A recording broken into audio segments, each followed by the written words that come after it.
नमस्ते मेरे प्यारे दोस्तों।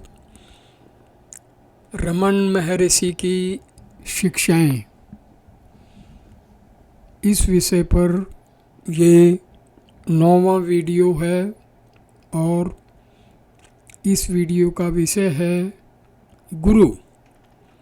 ईश्वर और गुरु वस्तुतः भिन्न नहीं हैं। जैसे शेर के मुख में पड़ा हुआ शिकार बच नहीं सकता, ऐसे जो लोग सतगुरु की कृपा दृष्टि के पात्र हैं उनका अवश्य उद्धार होगा और कभी भी त्याग नहीं किया जाएगा। फिर भी मनुष्य को गुरु के बताए मार्ग पर अवश्य चलना चाहिए। भगवान की दृष्टि में कोई शिष्य नहीं है, लेकिन शिष्य के दृष्टि बिंदु से गुरु का अनुग्रह समुद्र जैसा है। यदि वह छोटा पात्र लेकर आता है तो उसे उतना ही प्राप्त होगा। सागर की कृपणता की फरियाद निरर्थक है। पात्र जितना बड़ा वह उतना अधिक ग्रहण करेगा, यह उस पर निर्भर है। चित्त स्पंद को अस्थायी रूप से निरुद्ध करने का एक उपाय सत्संग है। साधु महात्मा समाधि के विशेषज्ञ होते हैं, क्योंकि वह उनके लिए सरल सहज होता है एवं उनमें निरंतर बना रहता है। उनके निकट संपर्क में रहने वाले तथा उनकी सहानुभूति के पात्र लोग क्रमशः उनकी समाधि की आदत ग्रहण कर लेते हैं।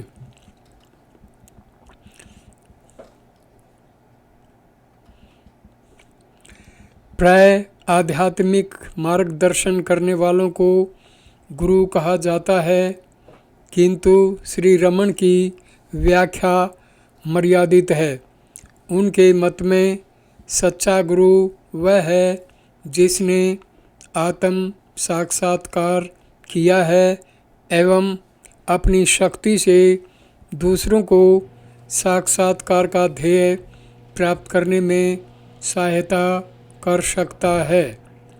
श्री रमन अक्सर यह कहते थे कि ईश्वर, गुरु और आत्मा एक हैं और गुरु मानव रूपधारी ईश्वर है तथा साथ ही वह प्रत्येक के हृदय में रहा हुआ आत्मा है, क्योंकि वह बाहर और भीतर भी है। उसकी शक्ति दो प्रकार से कार्य करती है। बाहर रहकर वह उपदेश देता है एवं अपने प्रभाव से भक्त के चित्त को आत्मा में शिथिल करने में सहायता करता है तथा अंदर रहकर वह शिष्य के चित्त को भीतर की ओर खींचता है, आत्मा में लीन करता है और आखिर उसे नष्ट कर देता है। श्री रमन के उपदेश का यह मूलाधार है कि प्राय उन सब के लिए गुरु की आवश्यकता है जो आत्मनिष्ठा के लिए प्रयत्नशील हैं। आध्यात्मिक विकास के लिए जीवन की दिशा बदल देने वाला गुरु का प्रभाव बड़े महत्व का है, जिसमें कुछ विरल मनुष्य ही अपवाद रूप हैं। आत्मा का अज्ञान इतना दृढ़ मूल होता है कि साधक अपने वैयक्तिक प्रयत्न से उससे मुक्त नहीं हो सकता। श्री रमन कहते कि आत्मानुभव के लिए प्रयत्नशील साधकों के लिए गुरु आवश्यक है, लेकिन साथ साथ वे यह भी स्पष्ट करते थे कि पूरे मनोयोग से प्रयत्न ने करने वालों में गुरु आत्मानुभव उत्पन्न नहीं कर सकता। लेकिन यदि साधक आत्मदर्शन के लिए गंभीर प्रयत्न करता है तो गुरु की अनुग्रह शक्ति अपने आप प्रवाहित होने लगती है। यदि प्रयास न किया जाए तो गुरु असहाय है। इस प्रकरण में दिए गए वार्तालाप श्री रमण के गुरु स्वरूप विषयक एवं आत्मा अनुभव कराने में गुरु के योगदान विषयक विचारों को संक्षेप में प्रस्तुत करते हैं। श्री रमण जिस विशेष रीति से अपनी शक्ति का प्रयोग करते थे उसकी विस्तृत चर्चा 9वें प्रकरण में की जाएगी। प्रश्न: गुरु कृपा क्या है? वह साधक को आत्मा अनुभव तक कैसे ले जाती है? उत्तर: गुरु आत्मा है। मनुष्य अपने जीवन में कभी न कभी असंतुष्ट हो जाता है, अर्थात जो भी प्राप्त है उसमें उसे आनंद नहीं मिलता। ईश्वर प्रार्थना से वह अपनी सांसारिक इच्छाओं को पूरा करना चाहता है। कर्मशः उसका चित्त शुद्ध होता जाता है और वह अपनी इच्छाओं की पूर्ति के बजाय ईश्वर के अनुग्रह के लिए प्रार्थना करता है। तब ईश्वर का अनुग्रह प्रकट होने लगता है और वह गुरु रूप में उसे दर्शन देकर सत्य का उपदेश करता है तथा अपने संग से उसके चित्त को शुद्ध करता है। भक्त का चित्त बलशाली होकर अंतर्मुख अहममुख बनने में समर्थ होता है। ध्यान से वह और भी शुद्ध होता है और बिल्कुल तरंग रहित समुद्र जैसा बनकर निश्चल हो जाता है। वह प्रशांत विस्तार आत्मा है। गुरु बाहर भीतर दोनों ओर है। बाहर से वह मन को धक्का देकर भीतर की ओर मोड़ देता है और अंदर से आत्मा की ओर खींचता है। इस प्रकार मन को शांत बनाने में सहायता करता है। यह गुरु कृपा है। ईश्वर, गुरु और आत्मा में कोई भेद नहीं है। प्रश्न: थियोसॉफिकल सोसाइटी में लोग गुरुओं का मार्गदर्शन पाने के लिए ध्यान करते हैं। उत्तर: गुरु भीतर है, वह सिर्फ बाहर है। ऐसे भ्रमपूर्ण विचार को हटाने के लिए ध्यान किया जाता है। यदि वह कोई अपरिचित पुरुष है जिसकी आप राह देख रहे हैं तो वह अदृश्य भी हो जाएगा। ऐसे नश्वर पुरुष से क्या लाभ है? लेकिन जब तक आप सोचते हैं कि आप अलग हैं, अर्थात एक शरीर हैं, तब तक बाहरी गुरु भी आवश्यक है और वह भी आपको शरीर वाला ही दिखेगा। जब अपने आप का शरीर के साथ गलत तादात्म्य में समाप्त हो जाएगा तब गुरु आत्मा से भिन्न नहीं दिखेगा। प्रश्न: गुरु हमें दीक्षा द्वारा आत्मा को जानने में सहायता करता है। उत्तर: क्या गुरु आपका हाथ पकड़कर आपके कान में कुछ कहता है? आप स्वयं जैसे हैं वैसे ही वह भी है, ऐसी आप कल्पना करते हैं। क्योंकि आप स्वयं को सशरीर मानते हैं, आप गुरु को भी सशरीर ही मानेंगे और वह आपके साथ कुछ ठोस प्रक्रिया करेगा ऐसी अपेक्षा भी रखेंगे। लेकिन उसका कार्य भीतर आत्मा की गहराई में है। प्रश्न, गुरु कैसे प्राप्त होता है? उत्तर, ईश्वर सर्वव्यापक है। वह अपनी अनुग्रह शक्ति से प्रेमी भक्त पर दया करता है एवं भक्त के विकास के अनुरूप अपने आप को प्रकट करता है। भक्त स्वयं को मनुष्य मानता है और दो भौतिक शरीरों में जैसा संबंध होता है ऐसे संबंध की अपेक्षा रखता है, लेकिन गुरु स्वयं ईश्वर है, देहधारी आत्मा है। वह भीतर कार्य करता है, मनुष्य को अपने व्यवहार की गलतियों को देखने में मदद करता है तथा सच्ची राह पर चलने में उसका मार्गदर्शन करता है जब तक वह अपने भीतर आत्मा को जान नहीं लेता। प्रश्न, सद्गुरु के लक्षण क्या हैं?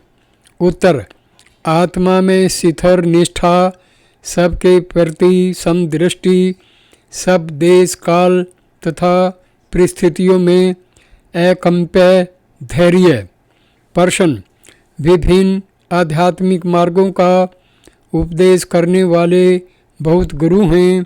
इनमें से साधक किसे गुरु माने? उत्तर, जिसके सानिध्य में शांति का अनुभव हो उसे गुरु मानना चाहिए। उत्तर, क्या हमें उसके उपदेश का भी विचार नहीं करना चाहिए? उत्तर, जो किसी जिज्ञासु को यह या वह करने का उपदेश करे वह सच्चा गुरु नहीं है। साधक अपने कर्मों के कारण पहले ही क्लेश का अनुभव कर रहा है, वह शांति और विश्राम चाहता है। दूसरे शब्दों में वह अपने कर्मों का विराम अंत चाहता है। यदि कोई गुरु उसे अपने वर्तमान कार्यों से अधिक या उनके स्थान में दूसरा कुछ करने को कहे तो क्या वह उसकी सहायता कर सकता है? कर्म सृष्टि है, कर्म अपने सहज आनंद का विनाश है। कर्मों का उपदेश करने वाला तारने वाला नहीं, मारने वाला है। ऐसी परिस्थिति में ब्रह्मा अथवा यम को गुरु के वेश में आया हुआ समझना चाहिए। ऐसे गुरु साधक को मुक्त नहीं कर सकता, वह केवल उसके बंधन को और दृढ़ बनाता है। प्रश्न, मैं मेरे सद्गुरु को कैसे प्राप्त कर सकता हूँ? उत्तर, गंभीर ध्यान से। प्रश्न, यदि यह सत्य है कि गुरु अपनी आत्मा ही है तो उस शास्त्र वचन का क्या रहस्य है जो कहता है कि शिष्य कितना ही विद्वान हो या उसने कैसी भी सिद्धियां प्राप्त की हों, गुरु के अनुग्रह के बिना वह आत्म साक्षात्कार नहीं कर सकता। उत्तर, पूर्ण सत्य के दृष्टि बिंदु से गुरु की अवस्था अपने आत्मा की ही अवस्था है। फिर भी अज्ञान के कारण जीव बने आत्मा के लिए गुरु के अनुग्रह के बिना अपनी मौलिक सहज अवस्था प्राप्त करना कठिन है। प्रश्न, गुरु कृपा के लक्षण क्या हैं? उत्तर, वह शब्दों एवं विचारों से परे है। प्रश्न, यदि ऐसा है तो यह कैसे कहा जा सकता है कि गुरु के अनुग्रह से शिष्य अपनी सहज अवस्था का अनुभव करता है? उत्तर, हाथी स्वप्न में शेर को देखकर जग जाए ऐसा यह भी है। शेर को देखने मात्र से हाथी जगता है। ऐसे ही यह निश्चित है कि गुरु की कृपापूर्ण दृष्टि से शिष्य अज्ञान निद्रा से सत्य ज्ञान की जागृत अवस्था में आता है।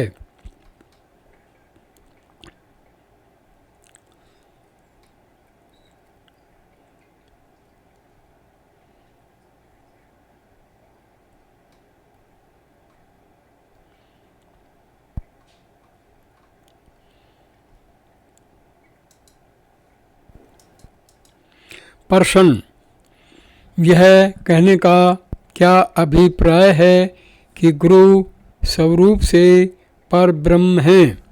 उत्तर, जीव शुरू में ईश्वर अथवा परम सत्य को पाने की इच्छा से भक्ति करता है।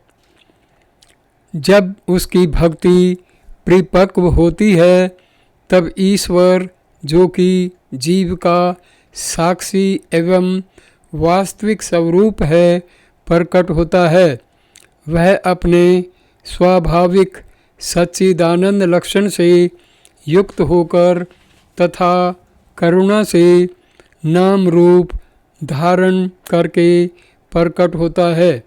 शिष्य पर अनुग्रह करने के बहाने से वह अपने स्वरूप में समा लेता है। इस सिद्धांत के अनुसार गुरु पर ब्रह्म या ईश्वर कहा जाता है। प्रश्न, तो कुछ महापुरुषों को गुरु के बिना ज्ञान कैसे हुआ? उत्तर, कुछ परिपक्व पुरुषों के लिए ईश्वर निराकार ज्ञान में प्रकाश के रूप में स्वयं को प्रकट करता है तथा सत्य की चेतना प्रदान करता है। प्रश्न, मनुष्य सच्चे सद्गुरु का निश्चय कैसे कर सकता है? सद्गुरु का वास्तविक स्वरूप क्या है? उत्तर, जिसके साथ आपके चित्त का स्वाभाविक मेल हो जाता है वह सद्गुरु है। यदि आप पूछें कि सद्गुरु का निश्चय किन लक्षणों से किया जाए तो उसका उत्तर है कि उसमें शांति, धैर्य, अक्षमा इत्यादि गुण होने चाहिए। वह दृष्टि से चुंबक की तरह दूसरों को आकृष्ट करने की शक्ति वाला होना चाहिए एवं सबके प्रति समदर्शी होना चाहिए। जिसमें ये गुण हों वह सच्चा गुरु है। लेकिन यदि आप सद्गुरु के स्वरूप को जानना चाहें तो प्रथम आपको अपना स्वरूप जानना चाहिए। यदि कोई अपना स्वरूप नहीं जानता तो वह गुरु के स्वरूप को कैसे जानेगा? यदि आप सद्गुरु के वास्तविक स्वरूप को जानना चाहते हैं तो आपको संपूर्ण विश्व को गुरु रूप देखने का अभ्यास अवश्य करना चाहिए। साधक को सब प्राणियों में गुरु के दर्शन करने चाहिए। ईश्वर के विषय में भी यही सत्य है। सब पदार्थों को ईश्वर रूप देखने का अभ्यास प्राथमिक भूमिका है। जो मनुष्य अपने आत्मा को नहीं जानता वह ईश्वर के अथवा गुरु के वास्तविक स्वरूप को कैसे जान सकता है? वह उसका निर्णय कैसे करेगा? अतः पहले अपने स्वरूप को जानिए। इसे जानने के लिए भी गुरु की आवश्यकता नहीं है। उत्तर, हाँ, यह सत्य है। जगत में कई महात्मा हैं जिसके साथ आपका मन सहज भाव से जुड़ जाए उसे अपना गुरु मानिए। जिसमें आपकी श्रद्धा हो वह आपका गुरु है। प्रश्न, मोक्ष प्राप्ति के लिए गुरु कृपा का मर्म क्या है?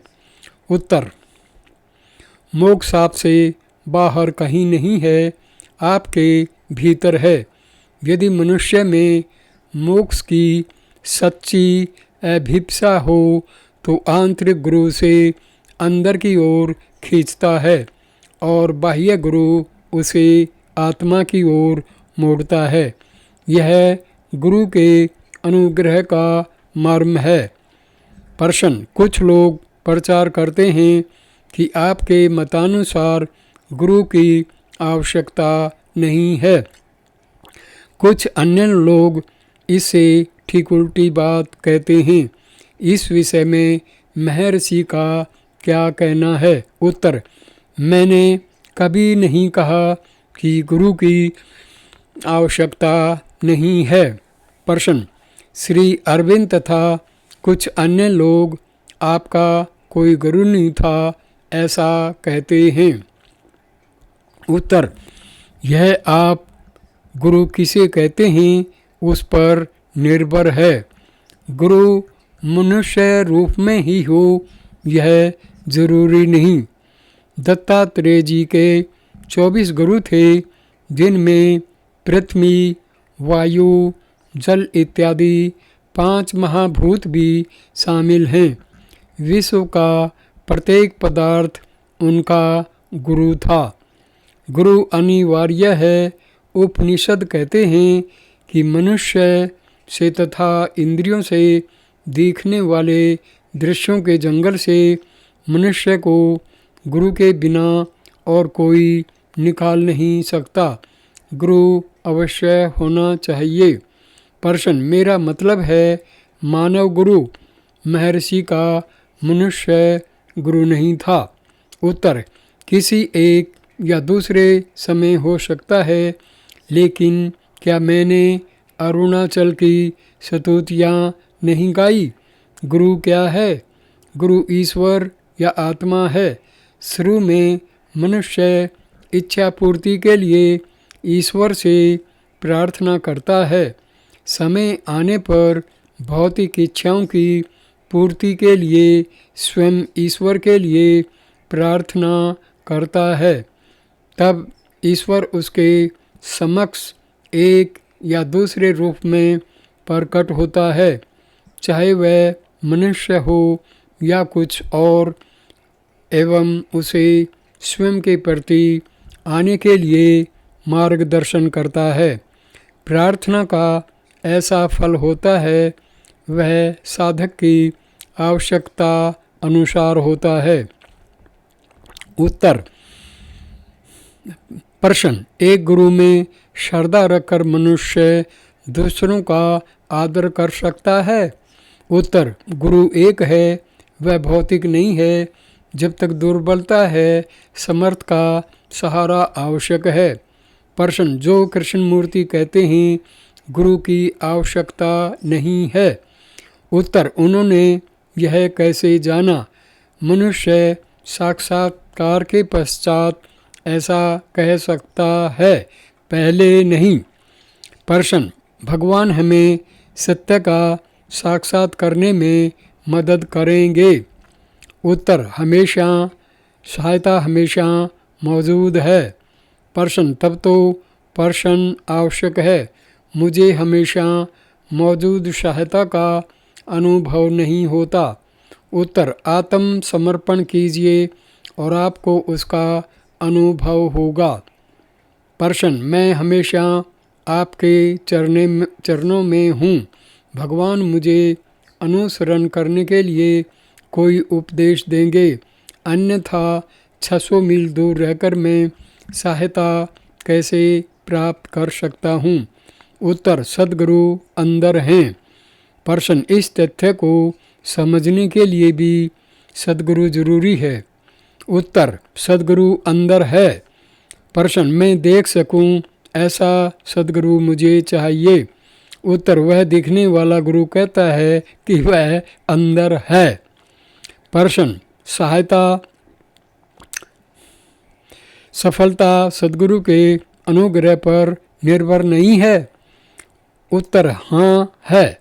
आपका अभ्यास क्या ऐसे अनुग्रह के कारण नहीं है?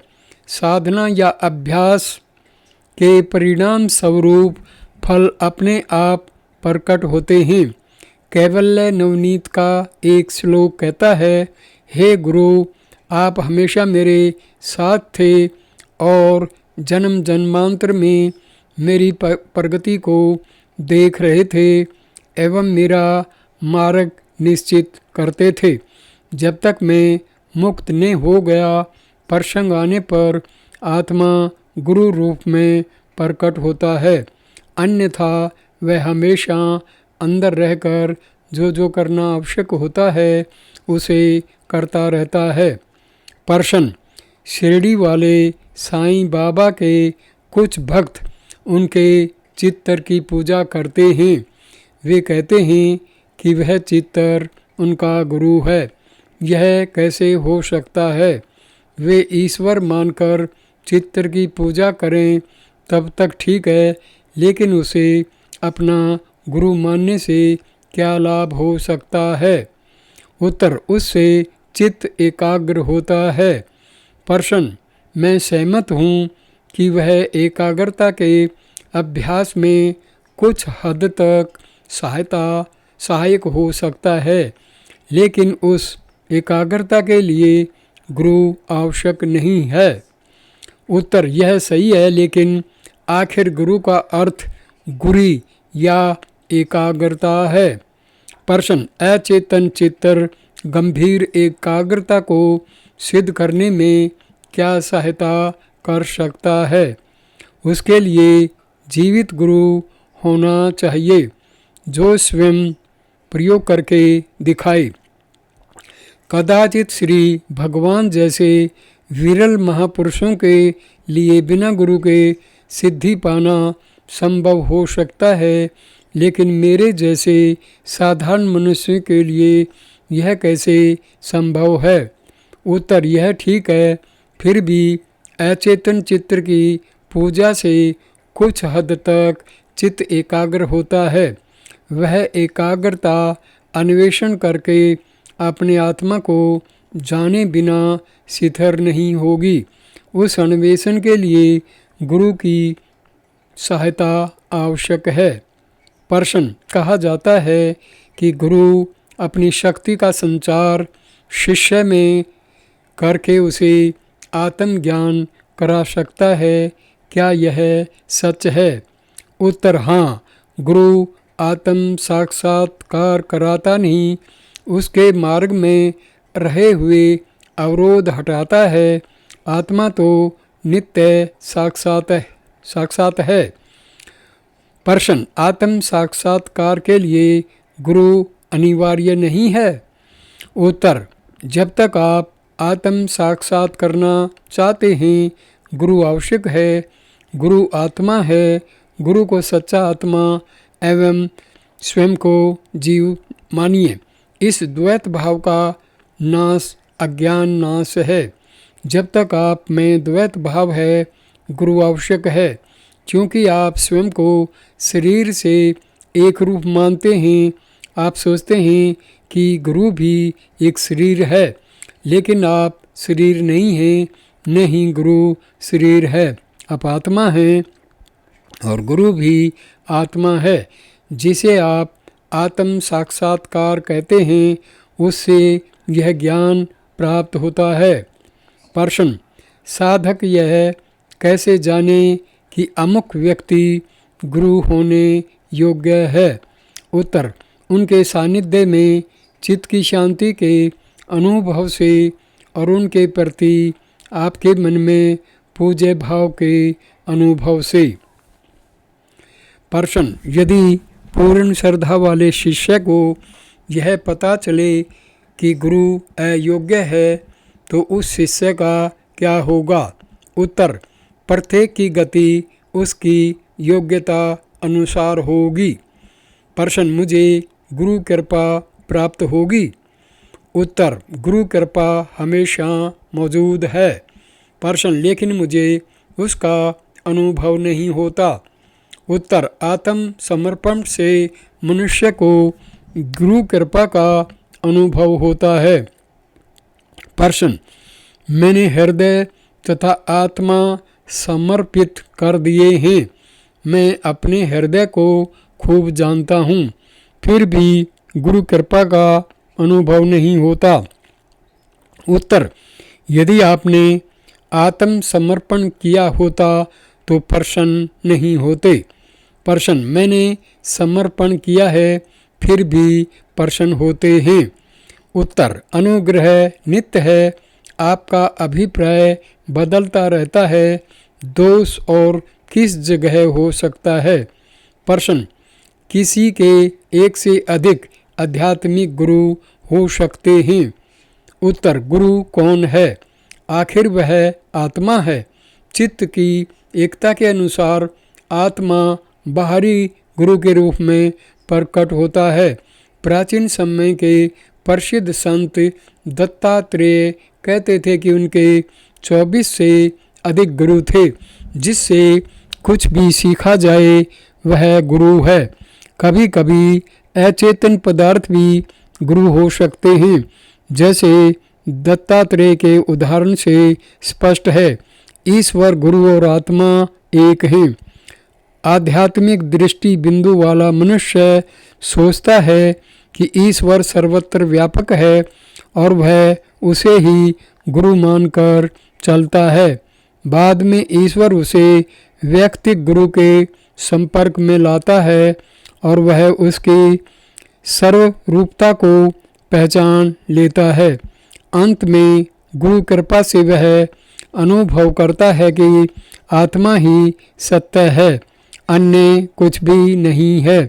इस प्रकार वह जान लेता है कि आत्मा ही सच्चा गुरु है। प्रश्न, श्रीमद् भगवत गीता में कहा है कि शुद्ध बुद्धि से, गुरु सेवा से तथा विचार से आत्मा को जानना चाहिए। इनका मेल कैसे बिठाया जाए? उत्तर, ईश्वरो गुरुरात्मेति मूर्ति भेद विभागिने। ईश्वर, गुरु और आत्मा एक हैं। जब तक आप में द्वैत बुद्धि है, आप गुरु को स्वयं से भिन्न मान कर ढूंढते रहेंगे। लेकिन जब वह आपको सत्य का उपदेश करता है तो आपको अंतर्दृष्टि प्राप्त होती है। जो जीव को अहम मुख बनाकर आत्मा का परम ज्ञान देता है वही सद्गुरु है, जिसकी ऋषि मुनियों ने ईश्वर रूप कहकर स्तुति की है और जो वस्तुतः आत्मा है उससे लिपट जाइए। गुरु के पास जाकर श्रद्धा से उनकी सेवा करके मनुष्य को उनकी कृपा से अपने जन्म तथा अन्य दुखों का कारण जानना चाहिए। तब यह जान करके कि ये सब आत्मा से चित्त होने की वजह से उत्पन्न हुए हैं, दृढ़तापूर्वक आत्मनिष्ठ होकर रहना श्रेष्ठ है। जो लोग श्रद्धा से दृढ़तापूर्वक मोक्ष मार्ग का अनुसरण करते हैं, वे कभी कभी विस्मृति या अन्य किसी कारण से वैदिक सत्य से चित्त हो जाते हैं। उन्हें जानना चाहिए कि उनको गुरु के वचनों से विरुद्ध कभी भी नहीं जाना चाहिए। ऋषियों के वचन से यह जाना गया है कि यदि मनुष्य ईश्वर का अपराध करता है तो गुरु उसे दोष से मुक्त करता है, लेकिन गुरु के प्रति किए गए अपराध से स्वयं ईश्वर भी मुक्त नहीं करता। उस मनुष्य के लिए कोई दुख नहीं रहेगा और वह जगत में पुरोहित इंद्र की तरह रहेगा, जो हृदय के पूर्ण प्रेम से गुरु की कृपा दृष्टि में पूरी श्रद्धा रखता है। सभी लोग जिसकी कामना करते हैं वह शांति किसी के द्वारा किसी भी तरह किसी भी देश या काल में प्राप्त नहीं हो सकती, जब तक मनुष्य सद्गुरु की कृपा से मन की निश्चलता प्राप्त नहीं करता। इसलिए हमेशा एकाग्रता पूर्वक अनुग्रह पाने की साधना में लगे रहिए। प्रश्न, भगवान के कुछ भक्त ऐसे हैं जिन्हें भगवान का अनुग्रह प्राप्त हुआ और जिन्होंने विशेष तकलीफ के बिना ही सिद्धि प्राप्त कर ली है। मैं भी उसी अनुग्रह की कामना रखती हूँ। स्त्री होने के कारण और यहाँ से बहुत दूर रहने के कारण मैं इच्छानुसार बार बार श्री भगवान के पावन सानिध्य में नहीं रह सकती। संभवतः मैं वापस नहीं आ सकूंगी। मैं भगवान के अनुग्रह की प्रार्थना करती हूँ। जब मैं मेरे स्थान में वापस चली जाऊँ तो मैं निरंतर भगवान का स्मरण करना चाहती हूँ। कृपा करके भगवान मेरी प्रार्थना स्वीकार करें। उत्तर: आप कहाँ जा रही हैं? आप कहीं भी नहीं जा रही। यह मान भी लिया जाए कि आप शरीर हैं तो भी क्या आपका शरीर लखनऊ से तिरुवन्नामलाई चलकर आया है? आप कार में बैठी रहती हैं और एक या दूसरा यान चलता है। इस प्रकार आखिर आप यहाँ आई हैं। सत्य यह है कि आप शरीर नहीं हैं। आत्मा गतिशील नहीं है, जगत उसमें गति करता है। आप केवल जो हैं वही हैं।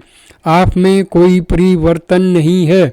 इसलिए देखने में जो यहाँ से प्रस्थान जैसा लगता है, उसके बाद भी आप यहाँ वहाँ तथा सर्वत्र हैं। दृश्य बदलते हैं, दृष्टा नहीं।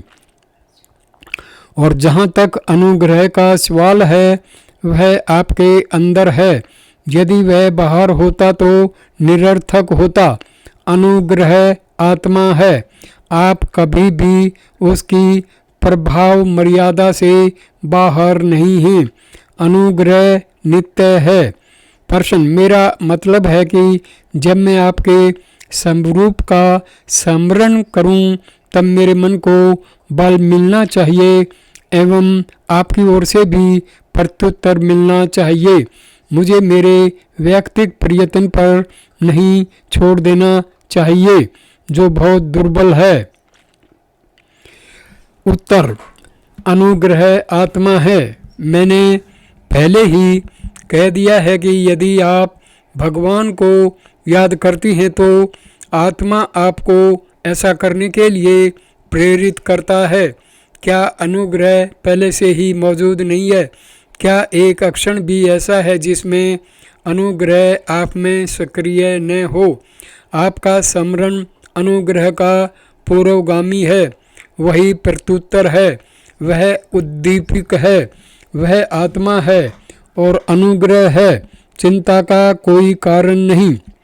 प्रश्न: क्या मैं बाह्य सहायता के बिना मेरे ही प्रयत्न से मेरे स्वरूप के गहन सत्य तक पहुंच सकता हूं? उत्तर: आप आत्मानुसंधान के लिए तत्पर हैं। यही दिव्य अनुग्रह का प्राकट्य है, जो हृदय में देदीप्यमान है और आंतरिक सत्ता है। वही सत्य स्वरूप आत्मा है जो आपको अंदर से अपनी ओर खींचता है। आपको बाहर से अंदर की ओर मुड़ने का यत्न करना चाहिए। अंदर से अपनी ओर खींचता है। आपको बाहर से अंदर की मुड़ने का यत्न करना चाहिए। आपका सनिष्ठ प्रयत्न आत्म अनुसंधान है और गहन आंतरिक गतिशीलता अनुग्रह है। इसलिए मैं कहता हूँ कि अनुग्रह के बिना सन्निष्ठ आत्मानुसंधान नहीं होता है, और जो आत्मानुभव के लिए प्रयत्न नहीं करता, उसके लिए अनुग्रह निष्क्रिय होता है। दोनों आवश्यक हैं। प्रश्न: आत्मा अनुभव के लिए कब तक गुरु आवश्यक है? उत्तर: अज्ञान रहे तब तक गुरु आवश्यक है। अज्ञान आत्मा पर स्वप्रेरित लेकिन गलत मर्यादा का आरोपण है। भजन करने पर ईश्वर शिथिर भक्ति देता है जो आत्म समर्पण में परिणत होती है। भक्त के आत्म समर्पण करने पर ईश्वर गुरु रूप में प्रकट होकर दया करता है। गुरु जो कि ईश्वर है, यह कहकर भक्त का मार्गदर्शन करता है कि ईश्वर अंदर है और आत्मा से भिन्न नहीं है। इससे मन की अंतर्मुखता सिद्ध होती है, जो अंत में आत्मानुभव में परिणत होती है। प्रश्न, यदि अनुग्रह का इतना महत्व है तो वैयक्तिक प्रयत्न का क्या कार्य है? उत्तर, साक्षात्कार की अवस्था प्राप्त होने तक प्रयत्न आवश्यक है। उसके पश्चात भी आत्मा का अनायास स्वयं स्फूर्त अनुभव निरंतर स्पष्ट रूप से होना चाहिए, अन्यथा आनंद पूर्ण नहीं होगा। ऐसी सहज अवस्था प्राप्त होने तक किसी न किसी रूप में प्रयत्न अवश्य करना चाहिए। हमारे प्रयत्नों से परे एक अनायास अवस्था है। जब तक वह सिद्ध नहीं होती, प्रयत्न आवश्यक है। ऐसे अकृत्रिम आनंद का एक बार भी अनुभव करने के पश्चात मनुष्य बार बार उसका अनुभव करने का प्रयत्न करेगा। शांति के आनंद का एक बार अनुभव करके कोई भी उससे बाहर होने की इच्छा नहीं करेगा, नहीं वह किसी दूसरे काम में मन लगाना चाहेगा। प्रश्न, ईश्वर का अनुग्रह साक्षात्कार के लिए आवश्यक है या मनुष्य अपने व्यक्तिक प्रामाणिक प्रयत्न से उस अवस्था तक पहुंच सकता है जहां से जन्म मरण रूप संसार में वापस आना नहीं होता? उत्तर, साक्षात्कार के लिए ईश्वर का अनुग्रह अनिवार्य रूप से जरूरी है। अनुग्रह मनुष्य को ईश्वर साक्षात्कार तक ले जाता है, लेकिन ऐसा दैवी अनुग्रह वही प्राप्त कर सकता है जो सच्चा भक्त या योगी हो। वह उन्हीं को प्राप्त होता है जो निरंतर सावधानी और सन्निष्ठा से मुक्ति मार्ग पर चलते हैं। प्रश्न, क्या दूरी का असर अनुग्रह पर पड़ता है? उत्तर, देश काल हमारे भीतर हैं। आप हमेशा अपने आत्मा में हैं, उस पर देश काल कैसे असर कर सकता है? प्रश्न, रेडियो से नज़दीक वाले लोग जल्दी सुन लेते हैं। आप हिंदू हैं, हम अमेरिकन, क्या इससे कुछ फर्क पड़ता है? उत्तर, नहीं। प्रश्न, कुछ लोग दूसरों के विचार भी पढ़ लेते हैं। उत्तर, उससे सिद्ध होता है कि सब एक हैं। प्रश्न, क्या भगवान को हम पर दया आती है? वे हम पर अनुग्रह करेंगे? उत्तर, आप कंठ तक जल में निमग्न हैं और पानी के लिए चिल्लाते हैं। यह ऐसा कहने के बराबर है कि पानी में निमग्न मनुष्य प्यासा है, या पानी में मछली प्यासी है, या पानी स्वयं प्यासा है। अनुग्रह हमेशा मौजूद है। गुरु के अनुग्रह के बिना न वैराग्य होता है, न सत्य का साक्षात्कार, न ही आत्मनिष्ठा होती है। लेकिन अभ्यास भी आवश्यक है। वह दुष्ट बैल को हरी घास दिखाकर अपने अहाते में रहने के लिए शिक्षित करने जैसा तथा उसे भटकने से रोकने जैसा है। प्रश्न, मैंने अभी अभी तमिल गीत पढ़ा जिसमें लेखक विलाप करता है कि उसमें अपनी माँ को पकड़े रहने वाले बंदर के बच्चे जैसी दृढ़ता नहीं है।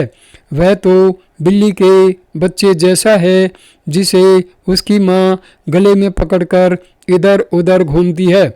वह भगवान से प्रार्थना करता है कि वे ही उसे संभालें। मेरा हाल भी ठीक उसके जैसा है। भगवान, आपको मुझ पर दया करनी चाहिए।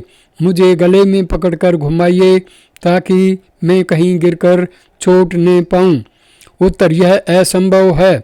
आपका प्रयत्न और गुरु की सहायता दोनों आवश्यक हैं। प्रश्न, किसी को गुरु कृपा पाने में कितनी देर लग सकती है? उत्तर, आप क्यों इसे जानना चाहते हैं? प्रश्न, स्वयं को आशा देने के लिए। उत्तर, ऐसी आशा रखना भी विघन रूप है। आत्मा हमेशा मौजूद है, उससे भिन्न और कुछ नहीं। आत्मा बने रहिए, जो आशाएं एवं संदेह मिट जाएंगे। अनुग्रह आदि मध्य और अंत है। आत्मा अनुग्रह है। आत्मा का शरीर के साथ तादात्म्य में किया जाता है। अतः गुरु को शरीर माना जाता है, लेकिन गुरु की दृष्टि में गुरु केवल आत्मा है और आत्मा एक अद्वितीय है। गुरु आपको कहता है कि केवल आत्मा का अस्तित्व है, तो क्या आत्मा आपका गुरु नहीं हुआ? अनुग्रह और कहाँ से आएगा? वह केवल आत्मा से आता है। आत्मा का प्रकट होना अनुग्रह का प्रकट होना है, और इससे उल्टा भी सत्य है। गलत दृष्टिकोण के कारण ये सारे संदेह उत्पन्न होते हैं तथा परिणाम स्वरूप अपने स्वरूप के बाहर से वस्तुओं के आने की अपेक्षा की जाती है। आत्मा के बाहर कुछ भी नहीं है। इस वीडियो को मैं यहीं पर विराम देता हूँ। अगला 10वां वीडियो हम शुरू करेंगे प्रकरण 9 मौन और सत्संग से। वीडियो देखने के लिए धन्यवाद मेरे दोस्तों। नमस्ते, नमस्कार।